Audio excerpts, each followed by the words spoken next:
Alright, hey guys, it's Testify here, and in today's video I'm going to basically be telling you about how you can farm Anarchy now. So in the recent changes with Moments of Triumph, they've made it so all the Leviathan raids and Scourge of the Past and Last Wish can be repeated over and over and over again for loot, and this means that you can farm the checkpoint of the Scourge of the Past boss fight. You can just farm the checkpoint over and over again to get the Anarchy. So this is literally Anarchy the gun, the one and only Anarchy, which is really really good. This also means you can farm raids for high stat roll gear, because raids have a higher chance of dropping high stat roll gear. The only issue is that the seasonal mods only uh, correlated to when the raid was released, right? So you won't be able to do next season's like seasonal mods and stuff. So that's the only downside about it. Um, so let's just get into it basically. So what you want to do is either go on LFG and find someone who's already got the checkpoint and you can farm with them, or like get your mates to come and just find people on LFG because everyone's doing it, right? So even if you're a solo player, you can get it because if you go on LFG on a Destiny app on your phone or whatnot, you'll find someone who's doing it.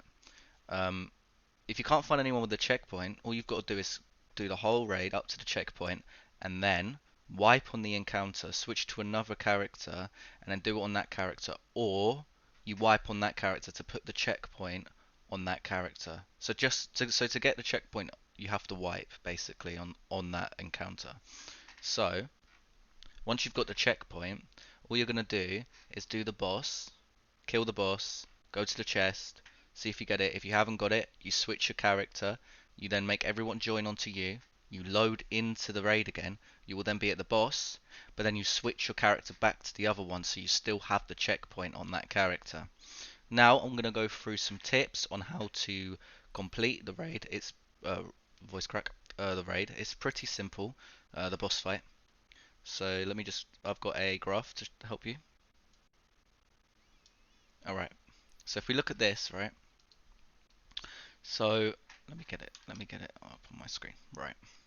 So we've got tank locations, which is 1, 3, and 2. This is where you're going to be depositing the orbs, right? You've got berserker locations. So we'll go through the berserkers first, right? And the positions, right? So we're gonna have one map reader over here, and you don't really need the map reader in the way I'm gonna teach you how to do it.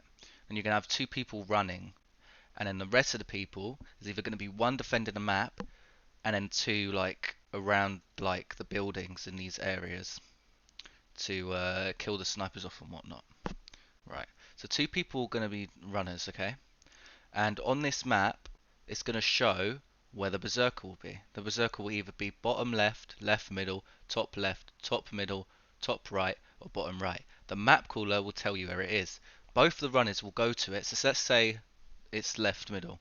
So we go to left middle, and you're going to kill the berserker. So someone shoots at the front, someone shoots at the back, pops the shield, kill him. Right, one person's going to pick up the orb, you pick up the orb. The map will call out where you need to go. It's either going to show 3, 1, or 2. If it shows 3, you go to tank location 3 and you deposit it. If it shows 1, you go to tank location 1 and you deposit it, and so on for number 2. And then the second guy will pick it up, and then the exact same process will happen. Once you've done that, once you've deposited it, you want to sparrow all the way back to where you spawn in, where the map is. And then there's a wall at the back of the map where if you run into the wall, it will do joining allies. You do that once you've joined back into but once you've joined back into the location with allies, your ionized will be completely gone. Meaning you can go to the next location. You can either read the map yourself or the map reader can tell you where it is. Let's say bottom right this time. So you and your mate that you're running with, who have both reset your ionized by doing the joining allies thing, go back to bottom right, kill the berserker, and then you grab the balls, you put them wherever the map guy calls it out. You've done that. Right, now we're on boss phase, okay? So whilst you're doing this stuff, when you're on the second lot of putting the balls away, your mates want to be positioning the boss where he's either facing this way, this way, this way, or this way. Preferably this way, but it doesn't matter. Just make sure there's enough space to where you can do CAP. Right. I do not like, so where I found this, right, you know how it says ACP? I don't like it this way. I really don't like it this way. I didn't know how to edit it, right? We can edit it here. Um, so we'll do C A P like that. Okay, so that's CAP. Say the boss is facing this way, you would have CAP. Boss is facing this way, uh, and you'll be facing towards the boss. So C would be here, A would be here, and P would be here, right? Because if you flip yourself around, that's the way you're looking. So basically, all you're doing is following the cap. You're following the cap rule. So CAP. And how this works is there's a buff that'll be on your screen when the tank pops. It's what's it called? An EMP? An EMP, right? And that buff will either start with a C, an A, or a P. Okay, if you're near anyone that hasn't got your buff, you will kill them. So this is why you got to go to your zone. You got to go to C, A, or P. So so C will be on the left from where you're looking at the boss. A will be at the front, like at the middle and forward from where you're looking at the boss, and P will be to the right. Right, so when you're DPSing the boss, before he shot the EAP, the EP, whatever it's called, EMP, your damage is going to be like 3 times lower. So if you've got Golden Gun or you've got your heavy sniper rifle, you don't want to be using that until you found your partner with the EMP. So say you've got C and someone else on your team's got C, you'll both go to C, and then the 2 other people on your fire team who have A go A, and then 2 other people on your fire team go to P, and once you're together and you're not near anyone else, your damage will be increased. Thus, you can then use your golden gun and your heavy sniper rifle to deal a lot more damage. This is the important thing for when you want to one phase the boss. A lot of people do it wrong, where they just unload all their damage straight away. That means you're wasting all your heavy ammo and all your supers for the damage for before you've got the damage buff. That's like 3 times more damage, right? But that's pretty much all it is to the raid. The EMP will happen twice, so just make sure you move again when it happens again. Same procedure, and then once the second EMP is the last EMP. So once that's happened, you're gonna rinse and repeat the phase again. So it's pretty much the same thing, same teams, same jobs, and that's pretty much it.